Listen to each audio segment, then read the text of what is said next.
విషయానికి వస్తే ఇప్పటికి కూడా మరొకసారి ముఖ్యమంత్రి కావచ్చు, డిప్యూటీ ముఖ్యమంత్రి కావచ్చు, ఇతర సభ్యుల అవగాహన కొరకు ఇంకో విషయాన్ని చెప్తా ఉన్నా అధ్యక్ష. నేను ఈ సభ నుంచి ప్రజలకు కూడా పోవాలి, వారు చూపిస్తారో లేదో నాకు తెలియదు కానీ, ఎందుకంటే మాది మొత్తమే కట్ చేస్తున్నారు. పైన కెమెరాలు మా వైపు రావు, ఎప్పుడు మా దాంట్లో ఎవరు మాట్లాడినా చూపించరు, స్పష్టంగా కనబడుతుంది. కానీ నేను వారికి చెప్తున్న సబ్జెక్ట్ అధ్యక్ష, సబ్ క్రిటికల్ సూపర్ క్రిటికల్ అధ్యక్ష సబ్జెక్ట్కి వచ్చిన సబ్ క్రిటికల్ సూపర్ క్రిటికల్ టెక్నాలజీకి సంబంధించి 800 మెగావాట్ల లోపు విద్యుత్ ఉత్పత్తి జరిగినప్పుడు బొగ్గు కొంచెం ఎక్కువ కాలుతుంది, దానివల్ల కార్బన్ ఎమిషన్స్ వస్తాయి, పొల్యూషన్ అవుతుంది. ఈ పొల్యూషన్ కంట్రోల్ చేయాలని చెప్పి ప్రపంచవ్యాప్తంగా వచ్చిన అగ్రిమెంట్లో భాగంగా చట్టం చేసిండ్రు 2013-14లో. దాని ప్రకారం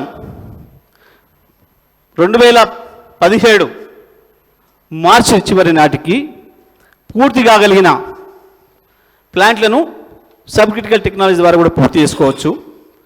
ఇక ఆ తర్వాత పూర్తి అయ్యే మాత్రం ఎట్టి పరిస్థితుల్లో కూడా సబ్ క్రిటికల్లో రావద్దు, సూపర్ క్రిటికల్తోనే స్టార్ట్ చేసుకోండి అని చెప్పి ఉంది దాంట్లో. ఆనాడు మనకున్న విద్యుత్ అవసరాల దృష్ట్యా దాని యొక్క అత్యవసర పరిస్థితిని దృష్టిలో పెట్టుకొని BHELను పిలిచి మీరు ఎన్ని రోజుల్లో చేయగలుగుతారు తక్కువ అని అడిగినారు ముఖ్యమంత్రి గారు. అడిగితే వాళ్ళు సూపర్ క్రిటికల్ అయితే 5 సంవత్సరాలు 6 సంవత్సరాలు తీసుకుంటుంది, గతంలో అయితే ఎక్కువని తీసుకున్నాయి, మేము తక్కువ అంటే 4 సంవత్సరాలు చేయగలుగుతాం, అంతకు మించి తగ్గించలేము సార్ మేము అని చెప్పిండ్రు. కొత్తగూడెంది KTPP 7th స్టేజ్ ఇచ్చినాం వాళ్ళకి. అదే సందర్భంలో మా దగ్గర 270x4 మెషినరీ 2270 మెగావాట్లు తయారు చేయగలిగిన మెషినరీ మా దగ్గర సిద్ధంగా ఉంది. మీరు అర్జెంట్ అంటున్నారు కాబట్టి సివిల్ వర్క్స్ చేసుకుంటే ఆ మెషినరీ తెచ్చి ఇక్కడ చేసుకోవచ్చు, బిగించుకోవచ్చు. కొత్త మిషనరీ అది. మీరు అవకాశం ఇస్తే అది చేస్తాం, 2 ఏళ్లలో పూర్తి చేస్తాం. అది కూడా కేంద్ర ప్రభుత్వం యొక్క కండిషన్స్ మాకు తెలుసు. మార్చి 2017 లోపలనే చేస్తాం మేము అని చెప్పారు. కేంద్ర ప్రభుత్వ సంస్థ వారు ముఖ్యమంత్రి గారు చెప్పినట్లు వాళ్ళ దగ్గర టెక్నాలజీ మెషినరీ ఎక్విప్మెంటే వాళ్ళ కాడ తీసుకుంటాం కాబట్టి వాళ్ళ దగ్గరే ఉంది అన్నప్పుడు వాళ్ళకి అది అప్పచెప్పినాం అధ్యక్ష. ఆ తర్వాత NGT కేసు, కరోనా ఇతర కారణం వల్ల ఆలస్యమైంది. నిన్న ఉప ముఖ్యమంత్రి గారు మాట్లాడుతున్న సందర్భంలోనే చెప్పారు, మేము 2006లో ప్రారంభించింది మీరు కంప్లీట్ చేసిర్రు, మేము 2007లో ప్రారంభించింది మీరు కంప్లీట్ చేసిర్రు, ఆ తర్వాత 2009లో ప్రారంభించింది మీరు కంప్లీట్ చేసిర్రు, మీరు చేసిర్రు చెప్పుకుంటున్నారు. 2006లో ప్రారంభించింది మేము వచ్చినాక పూర్తి చేసినామంటే ఎన్ని ఏళ్ళు పట్టినట్టు అధ్యక్ష? అయినా ఈ దేశంలో ఇప్పటి వరకు మొత్తం భారతదేశంలో రికార్డు మేము కొత్తగూడెంలో నిర్మాణం చేసిన 800 మెగావాట్స్ సూపర్ క్రిటికల్ టెక్నాలజీతో పూర్తి చేసింది అత్యంత తక్కువ సమయంలో, రికార్డ్ సమయంలో పూర్తి చేసినాం అధ్యక్ష. మరి అది పూర్తి చేసిన మిగతా పూర్తి చేయకుండా ఉండడానికి మాకేం అవసరం అధ్యక్ష? వచ్చిన కారణాలు NGT కేసులు, కరోనా, వాటి వల్ల ఆలస్యమైందని చెప్పినాం. ఇక సూపర్ క్రిటికల్ సబ్ క్రిటికల్ సంబంధించి ఏ కేంద్ర ప్రభుత్వం అయితే చట్టం చేసి మీరు సూపర్ క్రిటికల్ పోవాలని చెప్పిందో అదే కేంద్రం నుంచి ఈ మధ్యకాలంలో ఒక మెమో వచ్చింది అధ్యక్ష. సోలార్ విద్యుత్ ఉత్పత్తి ఎక్కువ అవుతున్న సందర్భంలో సూపర్ క్రిటికల్ ప్లాంట్లకు కూడా 50% PLF వరకే పనిచేయాలి అని చెప్పి అధ్యక్ష, అది 500-600 మెగావాట్లు ఉత్పత్తి చేసినా సబ్ క్రిటికల్ దాని అర్థం. దానివల్ల బొగ్గు కాల్చడం అనేది ఎక్కువ అవుతుంది. 800 లోపలికి వచ్చి 700 లోపలికి వస్తే తప్పకుండా అది మళ్ళీ సబ్ క్రిటికల్ టెక్నాలజీతో వచ్చిన ఎమిషన్స్ ఎంత వస్తాయో అంతే వస్తాయి. కాబట్టి ఇవాళ దానికి అర్థమే లేకుండా పోయింది. ఈ విషయాన్ని నేను మీ అందరి దృష్టికి తీసుకొస్తా ఉన్నా, సభ సభ్యులు కావచ్చు, ప్రజల దృష్టికి. 800 అయితేనేమో ఎమిషన్స్ తక్కువ ఉంటాయి, కార్బన్ తక్కువ కాలుతుంది, బొగ్గు అంతకంటే లోపైతే ఎక్కువ కాలుతుంది అనేది దీంట్లో వేరే ఏం లేదు పంచాయతీ. కానీ ఇవాళ దాన్ని కూడా తగ్గించి నడపడం వల్ల 400, 450, 500కు తగ్గించడం వల్ల మళ్ళీ బొగ్గు ఎక్కువ కాలుతుంది, కార్బన్ ఎమిషన్స్ ఎక్కువైతాయి. ఇది ఎవరిని అడిగినా చెప్తారు టెక్నీషియన్స్. కాబట్టి దీంట్లో ఏందో బ్రహ్మ విద్య ఉంది, ఏదో sub critical super critical sub critical పెట్టిండ్రు, మొత్తం ఈ రాష్ట్రం నాశనం అయిపోయింది, దాంతో డబ్బులు పోయినాయి అని చెప్పి మీరు చేస్తున్న ప్రచారం సరే ఇది కాదు అనే విషయాన్ని నేను ప్రజలకు చెప్పవలసుకున్న ఇక్కడి నుంచి అదే విషయాన్ని ప్రస్తావించిన అధ్యక్ష. ఇకపోతే వీరు బీఓపీ బీటీపీ గురించి మాట్లాడినారు. అదే సందర్భంలో మనం ఇవాళ ఇక్కడ ఏదైతే కొత్తగూడెం ప్లాంట్ను బీహెచ్ఎల్కి ఇచ్చినామో మొత్తం కలిపేసినాం అధ్యక్ష. అది కూడా దాని మీద వీళ్ళు ఒక్కసారి కూడా మాట్లాడలే. ఇంక అది కూడా ఉంది. మరి కేవలం యాదాద్రి భద్రాద్రిలో బీహెచ్ఎల్కి ఇచ్చిన మాట్లాడుతున్నారు. కొత్తగూడెంని కూడా బీహెచ్ఎల్కు నామినేషన్ పద్ధతుల్లో ఇచ్చినాం. దాన్ని మేము ఇచ్చింది 3800 కోట్లకు అధ్యక్ష బీహెచ్ఎల్కి. కానీ అదే సమయంలో పక్కన ఆంధ్రప్రదేశ్లో బీటీజీని బీఓపీని వేరువేరు చేసి నామినేషన్ పైనే బీహెచ్ఎల్కు 2007 కోట్ల రూపాయలకి ఇచ్చిండ్రు. సివిల్ వర్క్లను ప్రైవేట్ కాంట్రాక్టర్లను పిలిస్తే బిడ్డింగ్ రూపంలో దాదాపుగా 2700 కోట్లు 2600 కోట్లు సబ్జెక్టు కండిషన్. మనకంటే 830 కోట్ల పైగా ఎక్కువ ఖర్చు వచ్చింది ఆంధ్రప్రదేశ్లో. సేమ్ సైజు సేమ్ ప్లాంటు విజయవాడలో. ఇంకోటి కృష్ణపట్నంలో కూడా పిలిచిన అదే సమయంలో, అక్కడ ఇంకా ఎక్కువ. ఇదే బీహెచ్ఎల్కు 2007 కోట్లకేమో బీటీజీ ఇచ్చిండ్రు, బీఓపీ అక్కడ 3000 కోట్ల చిల్లరకు వచ్చింది అధ్యక్ష ఓపెన్ టెండర్లో పిలిస్తే. మనకంటే 1150 కోట్లు ఎక్కువైంది. మరి మనం బీహెచ్ఎల్కి ఇచ్చి లాభం జరిగిందా నష్టం జరిగిందా? ప్రభుత్వ రంగ సంస్థకి ఇస్తే వీళ్ళేదో మీరు ఇంటర్ను మళ్ళీ ప్రైవేట్ వాళ్ళకి ఇచ్చుకున్నారు, సబ్ కాంట్రాక్ట్లకు ఇచ్చుకున్నారు.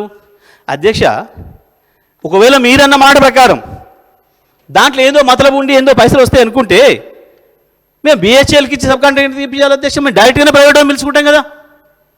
అవతల చంద్రబాబు నాయుడు గారు పిలిచినట్టు, ఇంకో రాష్ట్రం పిలిచినట్టు డైరెక్ట్గా పిలుచుకోవచ్చు కదా. మేము మా చేతుల్లో తీసుకుపోయి వాళ్ళ చేత కప్ప చెప్పి వాళ్ళని బతిలాడి ఇంకొనికి ఇప్పించే అధ్యక్ష కర్మైంది మాకు. కానీ వీళ్ళకు రేపు కూడా మేము బీహెచ్ఎల్కి ఇవ్వాలని మేము డిమాండ్ చేస్తామన్న భయంతో వేరే తప్పుడు ఆలోచనలు మనసులో పెట్టుకొని ఇప్పటి నుంచే లేదని నిర్మాణం చేసుకుంటారు అధ్యక్ష. ఈ రాష్ట్రంలో మేము అడుగుతున్నాం, రాబోయే కాలంలో కూడా ప్రభుత్వ రంగ సంస్థలకే ఇవ్వండి నామినేషన్ మీద. మేము మిమ్మల్ని మెచ్చుకుంటాం, మేము మిమ్మల్ని అభినందిస్తాం, బీహెచ్ఎల్కే ఇవ్వండి మేము డిమాండ్ చేస్తున్నాం. మేము ఇచ్చిన పద్ధతిలోనే ఇవ్వండి, మేము కాదనడం లేదు. మీరు తర్వాత సబ్ కాంట్రాక్ట్లు ఎవరికి ఇప్పించుకుంటారు, ఏం చేసుకుంటారు, అది మీకు తెలిసిన విద్య. అందులో ఒక్క సబ్ కాంట్రాక్టర్ అంటాడు ఎవడో కూడా నాకు పేరు తెలియదు ఇప్పటివరకు. కాంట్రాక్టర్ ఎవడో తెలియదు, సబ్ కాంట్రాక్టర్ ఎవడో తెలియదు. ఉంటే గింటే మీ చుట్టాలు ఎవడో ఉండొచ్చు కాంట్రాక్టర్లు. నా చుట్టమోడు ఒక్కడి కాంట్రాక్టర్ ఇడు అధ్యక్ష. ఒక్కడిని నిరూపించినా నా చుట్టమోడు కాంట్రాక్టర్ అని నేను దేనికైనా సిద్ధంగా ఉన్నా. కాంట్రాక్ట్లు చేసే అలవాటు మీది. బీహెచ్ఎల్ కొద్దు అదానికి ఇవ్వాలనేది మీ ఆలోచన. మొత్తం కరెంట్ విద్యుత్ రంగాన్ని తీసుకుపోయి అదానికి అప్పచెప్పాలనేది మీ ఆలోచన. డిస్కమ్లను తీసుకుపోయి వాళ్ళకి అప్పచెప్పాలనేది మీ ఆలోచన. మీరు దొంగరాతలు రాయిస్తున్నారు. డైరెక్ట్గా మాట్లాడకుండా పేపర్లల్లా చిట్ చాట్లో మాట్లాడి ఇక్కడ మాట్లాడి అక్కడ మాట్లాడి మీరు రాతలు రాయించుకుంటున్నారు. కానీ మీ భాగవతం ప్రజలు చూస్తున్నారు, ఏం డౌట్ లేదు, అన్ని గమనిస్తున్నారు. ఓల్డ్ సిటీ గురించి మా హరీష్ రావు గారు మాట్లాడితేనేమో బట్టి గారు లేచింది తెగిరిండ్రు. మరి అదే ఎంఐఎంఏ సభ్యులు ప్రస్తావించారు. అప్పుడు తేలుగుట్టిన గమ్మునున్నాడు. మరి ఎందుకో చెప్పలేదు. ఇప్పటికైనా చెప్పాలి దాని మీద. ఇప్పటికైనా సబ్జెక్టేనా తెలియకపోతే ఊకో సబ్జెక్ట్ మాట్లాడుతున్నాను. వారు చెప్తారు, వారు చెప్పుకోండి, నేను చెప్పదలుచుకుంటే. అధ్యక్ష కంక్లూడ్ అప్పుడు ఎట్లయింది అధ్యక్ష?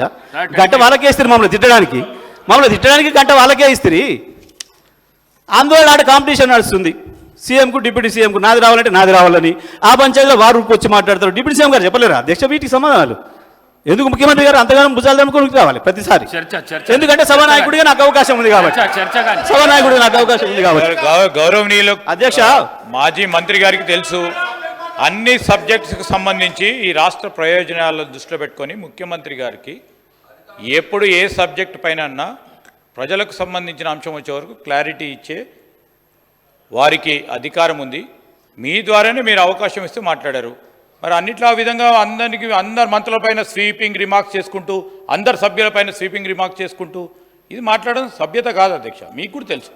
మీ ముఖ్యమంత్రిగా మీరు ముఖ్యమంత్రిగా కేసీఆర్ గారు ఉన్నప్పుడు అన్ని సబ్జెక్ట్స్ మేము మాట్లాడుతుండే అధ్యక్ష. ఒక్కరికి ఇక్కడ ఉన్న గౌరవ మా మంత్రులు అడగండి, మీ మీ మీ మీ సబ్జెక్ట్ కూడా వారే మాట్లాడిపోతున్నారు. మీకు కూడా అవకాశం లేకుండా ఉండే. కనీసం మా దాంట్లో ప్రజాస్వామికంగా అవకాశం అని ఉంది అధ్యక్ష. ప్లీజ్. ధన్యవాదాలు అధ్యక్ష. మా ముఖ్యమంత్రి గారు సభకే రాలేదని చెప్పారు, చుచ్చిలను ఒప్పుకున్నందుకు ధన్యవాదాలు, సంతోషం. అధ్యక్ష, ఇక వీరు పిటి హెడ్ గురించి వెళ్ళి మాట్లాడారు. పిటి హెడ్ గురించి వెళ్ళి మాట్లాడారు అధ్యక్ష. వీరు పిటి హెడే కనుక నిజమే అయితే మరి విజయవాడ థర్మల్ పవర్ స్టేషన్ కట్టింది ఎవరు అధ్యక్ష? మీరే కదా. ఏ పిటి హెడ్ విజయవాడలో థర్మల్ పవర్ స్టేషన్ కట్టింది? ఏ పిటి హెడ్ ఉందని కట్టిండ్రు? ఎక్కడ బొగ్గు ఉందని? విజయవాడలో బొగ్గుందని కట్టిందా? కట్టింది ఎవరు? కాంగ్రెస్ గవర్నమెంటే కదా. దేనికి కట్టిండ్రు? కడప ఆర్టీపీలో కనీసం నీళ్ళు కూడా లేవు. బొగ్గే కాదు, బొగ్గు పత్త దొరకదు, బొగ్గు మళ్ళీ మనమే ఇచ్చేది సిగరెట్ నుంచే. వీరంతా ఆ రోజు రాజశేఖర రెడ్డి గారు ఎమ్మడి పోయారు కదా అధ్యక్ష. ప్రారంభోత్సవానికి వీరే కదా అధ్యక్ష. మరి అక్కడే పిటి హెడ్ అధ్యక్ష. నల్గొండలో కడితే తప్పు, కడపలో కడితే మీకు సంతోషం, విజయవాడలో కడితే సంతోషం, ఎందుకంటే మీ భాషలంతా అక్కడ ఉన్నారు కాబట్టి. కానీ మా భాషలు తెలంగాణ ప్రజలే, నల్గొండ జిల్లా ప్రజలు కూడా మా భాషలే, మా తెలంగాణ బిడ్డలే. అందుకే నల్గొండలో కట్టినాం. వెనుకబడ్డ నల్గొండ జిల్లాను అభివృద్ధిలోకి తీసుకురావడానికి కట్టినాం 100%. నేను చెప్పిన, నేను కమిషన్ కూడా విషయం చెప్పిన, నేను కోరిన జిల్లా మంత్రిగా మొత్తం నాశనం చేస్తే నల్గొండ జిల్లాను వీళ్ళు 2 లక్షల మందికి కాళ్ళు చేతులు లేకుండా వంకరబోయేటట్టు చేసి ఫ్లోరిన్ ఇస్తే మాకు బహుమతిగా ఒక్క పరిశ్రమ 60 ఏళ్లలో 1000 మంది పనిచేసే ఒక్క ప్రభుత్వ పరిశ్రమ తేకుండా అక్కడ యువతను నాశనం చేస్తే నేను అడిగిన ఒక పవర్ ప్లాంట్ నిర్మాణానికి కావాల్సిన అధ్యక్ష 5-6 కాంపోనెంట్స్ ఉంటాయి. మొట్టమొదటిది నీళ్లు, 2 రోడ్ కనెక్టివిటీ, 3 రైల్ కనెక్టివిటీ, 4 అక్కడ వచ్చిన యాష్ ఏదైతే వస్తుందో దాని డిస్పోజల్. ఇటువంటి అన్నీ అక్కడ అందుబాటులో ఉన్నాయి. వాస్తవానికి మహబూబ్నగర్ జిల్లాలో గద్వాలలో కట్టాలని చెప్పి ఆలోచన చేశారు కేసీఆర్ గారు. ముందు మహబూబ్నగర్ సంబంధించిన మంత్రులతో మాట్లాడారు, మీ దగ్గర అవకాశం ఉందా? ఎందుకంటే రాయచూర్ థర్మల్ పవర్ ప్లాంట్ ఉంది కాబట్టి అన్ని అనుకూలంగా ఉంటేనే పవర్ ప్లాంట్ వస్తుంది, అది ఎప్పుడో కట్టబడింది కాబట్టి ఆ ఏరియాలో కడదాం చూడండి అని అక్కడ కలెక్టర్ గారికి చెప్పాను. ఆడ భూమి ఏమైనా ప్రభుత్వ భూమి అందుబాటులో ఉందా, భూమి తీసుకోవడానికి అవకాశం ఉందా చూడమని. కానీ అక్కడ కలెక్టర్ గారు 2-3 నెలల తర్వాత రిపోర్ట్ ఇచ్చి భూమి ఉన్నమాట వాస్తవమే కానీ చాలామంది పేదలకు ఇచ్చిండ్రు, అసైన్మెంట్ చేసిండ్రు, ఇంకొంతమంది అదనంగా ఉన్నారు, 5-6 వేల మంది ఉన్నారు, అంతమంది నిరాశలు చేయడం కష్టమవుతుంది అని చెప్పాను. ఆ సందర్భంలో నేను అడిగిన ముఖ్యమంత్రి గారిని, అన్న మా దగ్గర అవకాశం ఉంది, దామర్చర్ల ప్రాంతంలో నీళ్లున్నాయి, 10 ఏళ్ళు కరువు వచ్చిన నీళ్ళు అందుబాటులో ఉన్నాయి, రైల్వే ఉంది, అక్కడి నుంచి నేషనల్ హైవే ఉంది, రేపేదైనా సందర్భం పడితే, ఎందుకంటే కేంద్ర ప్రభుత్వం అప్పటికే చట్టం తెస్తూ ఉంది విదేశీ బొగ్గు వాడాలి అని చెప్పి కూడా. ఇందులో ప్రధానమైనది అధ్యక్ష, వారికి తెలిసే చెప్పినరో తెలియక చెప్పినరో తెలుసని అనుకుంటున్నాను నేను, కానీ బొగ్గు అలాట్మెంట్ అనేది పూర్తిగా కేంద్ర ప్రభుత్వం చేతిలో ఉన్న అధికారం. మన సింగరేణి నుంచే ఇవ్వాలని కూడా ఏం లేదు, ఎక్కడి నుంచి అన్నా ఇవ్వచ్చు.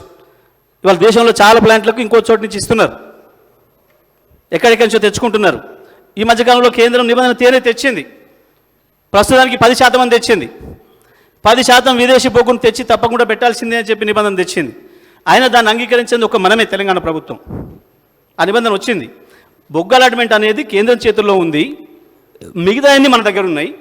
పైగా నల్గొండ జిల్లాకు ఒకటి అవసరం. ఇవాళ మనం రామగుండం చూసినాం ఎట్లా డెవలప్ అయిందో, కొత్తగూడెం చూసినాం ఎట్లా డెవలప్ అయిందో, ఎట్లా అయినాయో. చిన్న గ్రామాలు సింగరేణి వల్ల కావచ్చు, ఎన్టీపీసీ వల్ల కావచ్చు, సింగరేణి వల్ల కావచ్చు, బ్రహ్మాండంగా ఇవాళ దేశమంతా మాట్లాడుకునే పరిస్థితికి వచ్చినాయి. కాబట్టి మాకు కూడా ఒక పవర్ ప్లాంట్ ఇవ్వండి, ప్రభుత్వ రంగం నుంచి 4-5 వేల మందికి ఉద్యోగాలు ప్రత్యక్షంగా దొరుకుతాయి, ఇంకో 10-15 వేల మందికి పరోక్ష ఉపాధి లభిస్తుంది కావాలని చెప్పి నేను మా జిల్లా ప్రజల తరఫున అడిగిన. దాన్ని దృష్టిలో పెట్టుకునే ఆ రోజు అక్కడ ప్లాంట్ ఏర్పాటు చేసినాం. కానీ నల్గొండ జిల్లాలో తెలంగాణలో లేనట్టు, నల్గొండ జిల్లా తెలంగాణ కొట్లాడినట్టు ఇతరులు కొట్లాడినట్టు ఏం పద్ధతి అధ్యక్ష ఇది? అంటే నల్గొండ జిల్లా మీద వేయడం వీళ్ళు. నల్గొండ జిల్లా వాళ్ళు కూడా కొంతమంది మాకు పవర్ ప్లాంట్ వద్దు, మేము దీన్ని ఆపేస్తాం అని మాట్లాడారు అధ్యక్ష. అవన్నీ కూడా ప్రజలు చూసుకుంటారు తర్వాత. కానీ అధ్యక్ష, పిటి హెడ్ అనే దానికి అర్థమే లేదు. తప్పకుండా తెలంగాణలో అన్ని ప్రాంతాలు ఈ మధ్యకాలంలో మనం చూస్తున్నాం అధ్యక్ష, ఏ రాష్ట్రంలోనైనా ఏ దేశంలోనైనా అంతర్గతంగా సమస్యలు వస్తున్నాయంటే ఇటువంటి చోటనే.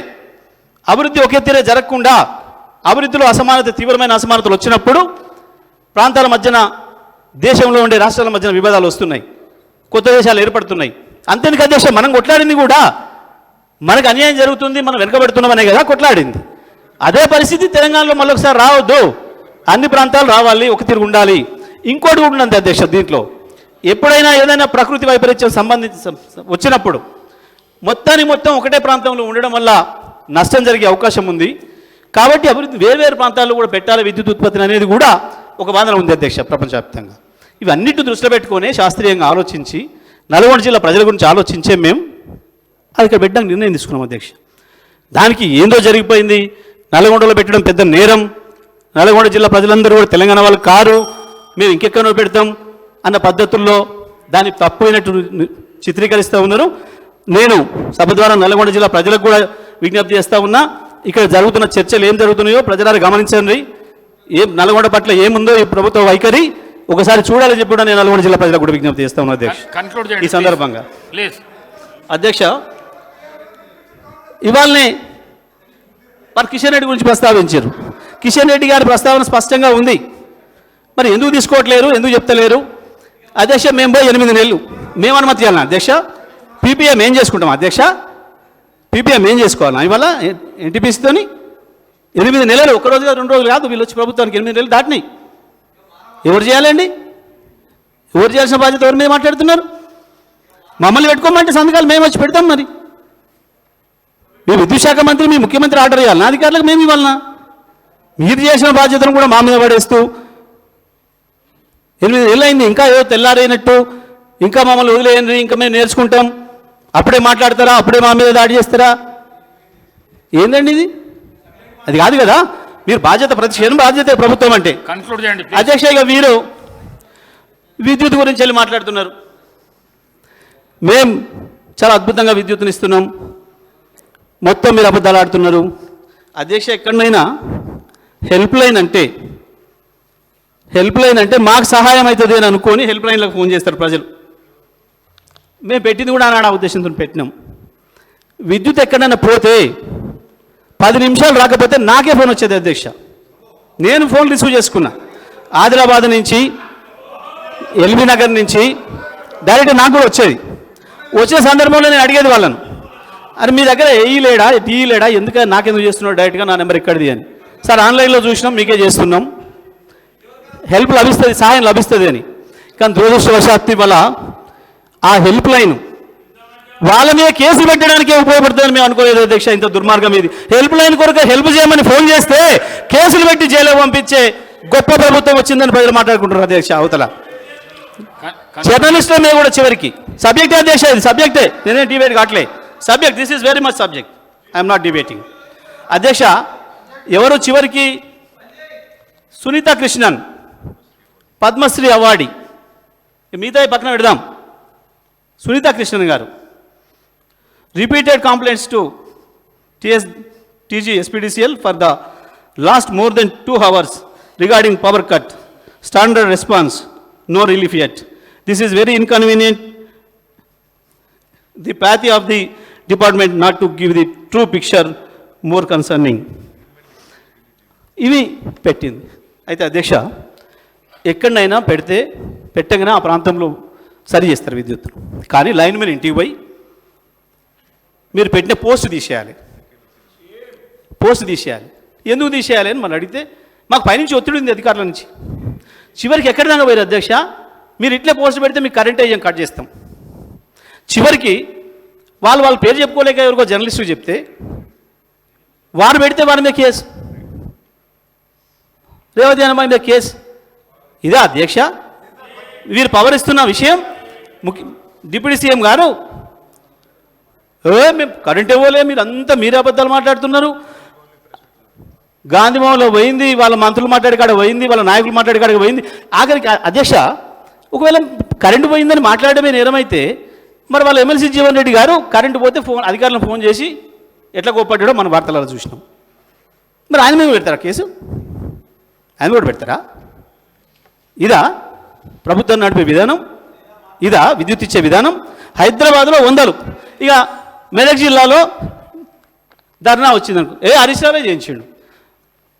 ఆడ కరెంట్ కట్ అయిందని అన్నాడు అనుకో, హరీష్ రావే కట్ చేయించిండు. హరీష్ రావులు జగదీష్ రెడ్డిలు కేటీఆర్లు చెప్తే ఇంకా అధికారులు ఏంటారు అధ్యక్ష? గిదా వీళ్ళు మాట్లాడే మాటలు?